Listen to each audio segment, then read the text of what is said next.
Was the Roman Empire a glorious triumph of law and order, or a meticulously crafted cage of conformity? Did emperors truly rule, or were they merely puppets dancing to the tune of wealthy landowners? And what if the seeds of its eventual downfall weren't buried in religious conflict, but woven into the very fabric of its power structure? Let's delve into the heart of a vanished world, a world where the scent of incense mingled with the stench of ambition, and where the pursuit of unity was bought with the silencing of dissent. Imagine a grand stage draped in crimson and gold, echoing with the thunderous applause of senators. It's 370 AD, and the Theodosian Code, a monumental collection of laws, is being unveiled before the Roman Senate. But this isn't a triumphant celebration, it's a carefully choreographed performance. The senators, a sea of powdered wigs and impassive faces, repeat the same phrase over and over again: "We give thanks for this regulation of yours," 23 times. "You have removed the ambiguities of the imperial constitutions," 23 times more. Pious emperors thus wisely plan, a staggering 26 times. It's a ritualistic repetition, a desperate attempt to convince themselves and everyone else that this new law, this new order, was born of divine inspiration, not political expediency.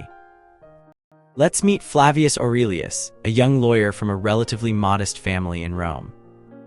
He's spent years poring over scrolls, mastering the intricacies of Roman law, dreaming of a career in the imperial court. He's not a nobleman, not a descendant of a powerful military family. He's just Flavius, but he's determined. He knows that to rise in the ranks, to secure a position of influence, he needs to align himself with the prevailing ideology.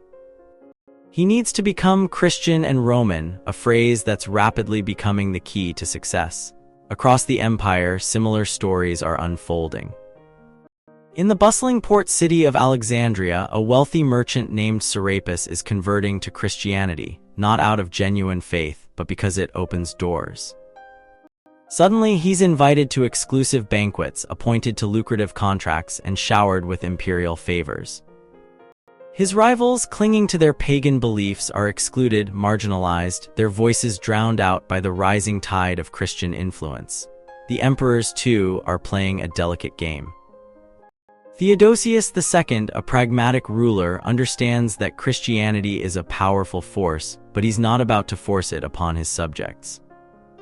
Instead, he makes Christian noises, pronouncements of support, declarations of piety, just enough to appease the bishops, but not enough to alienate the remaining pagan population. He allows the temples to remain open, the pagan cults to continue their rituals as long as they don't challenge his authority. It's a calculated compromise, a way to maintain stability while subtly shifting the empire towards a new religious order.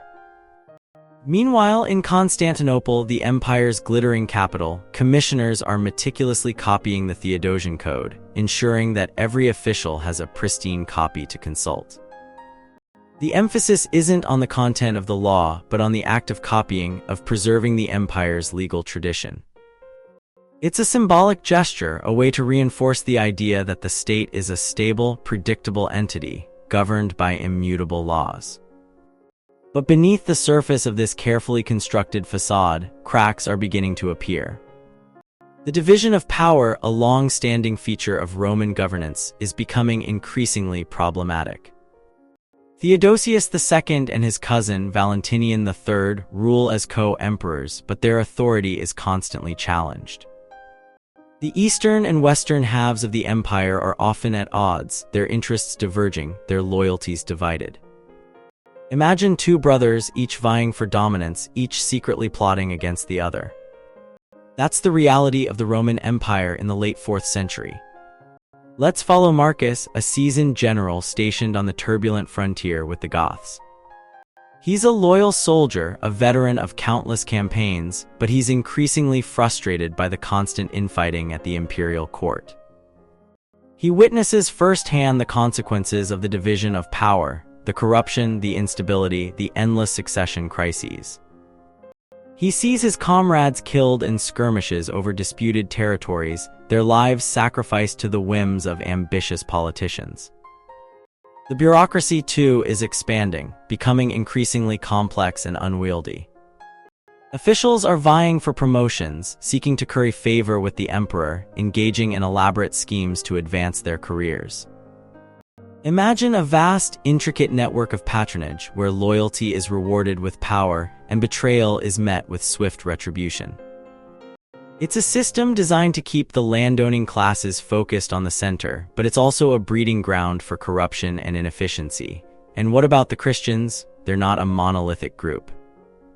There are the fervent zealots, the bishops who preach fire and brimstone, the emperors who embrace Christianity wholeheartedly. But there are also the more pragmatic Christians, the ones who see religion as a tool for political advancement, the ones who are willing to compromise their beliefs in order to gain influence. Let's meet Bishop Silas, a shrewd and ambitious cleric from North Africa. He's a master of political maneuvering, skillfully navigating the complex relationships between the church and the state. He uses his influence to secure imperial patronage, to build churches, to promote his own followers. He's not necessarily a devout man, but he understands the power of religion, and he's determined to wield it to his advantage. As Christianity gains momentum, pagan temples are quietly closed, their statues defaced, their altars destroyed. The momentum of the shift is unstoppable, but not everyone is happy. In remote villages in forgotten corners of the empire, pagan traditions persist, stubbornly resisting the tide of change. Imagine a farmer meticulously performing an ancient ritual invoking the spirits of his ancestors, clinging to the beliefs of his forefathers. He's not a rebel, not a threat to the empire, but he's a reminder that the transition to Christianity wasn't a simple, uniform process. The Theodosian Code, the centerpiece of this transformation, is more than just a collection of laws. It's a statement of imperial authority, a declaration of Christian supremacy. The endless repetitions of phrases like "we give thanks for this regulation of yours," and "you wisely provide for lawsuits" are not merely expressions of piety. They're carefully crafted propaganda, designed to reinforce the idea that the emperor is divinely appointed, that the law is just, that the empire is a divinely ordained order. But even within this meticulously crafted ceremony, there are hints of the underlying tensions. The fact that the acclamations are addressed to both Theodosius II and Valentinian III reveals the reality of their shared rule, a delicate balance of power, constantly threatened by rivalry and ambition. The emphasis on copying the law, on preserving its integrity, underscores the empire's obsession with control, its fear of chaos, its determination to maintain order at all costs. The Roman Empire wasn't simply collapsing, it was transforming. The old order was giving way to a new one, a world shaped by Christianity, by bureaucracy, by the shifting alliances of powerful landowners. The empire's ability to adapt, to absorb new influences, to maintain a semblance of unity in the face of profound change, is what ultimately allowed it to survive for a time. Consider the case of Julian the Apostate, a pagan emperor who briefly attempted to restore traditional Roman religion. He recognized the power of Christianity, but he refused to embrace it wholeheartedly. He allowed pagan temples to reopen, he patronized pagan priests, he even commissioned new temples, but his efforts were ultimately futile. The momentum of Christianity was too strong, the influence of the church too pervasive. The empire's success in integrating elites across its vast domain wasn't a result of coercion, but of persuasion. The state couldn't simply force its ideology on local elites, but if it was consistent in making conformity a condition for advancement, then landowners would respond. As the 4th century progressed, Christian and Roman, rather than villa and town dwelling, were increasingly the prerequisites of success. And what about the vast majority of the population, the peasants, the slaves, the artisans? They were largely excluded from political participation, their lives dominated by the rhythms of agriculture and the demands of the state. The empire's success in extracting taxes, in maintaining order, in suppressing dissent, came at a tremendous cost. The story of the Roman Empire is not a simple tale of triumph and decline. It's a complex, nuanced narrative filled with contradictions, ambiguities, and unforeseen consequences. It's a story about power, about religion, about the enduring struggle between unity and division, order and chaos. So, was the Roman Empire a glorious triumph of law and order, or a meticulously crafted cage of conformity? Did emperors truly rule, or were they merely puppets dancing to the tune of wealthy landowners?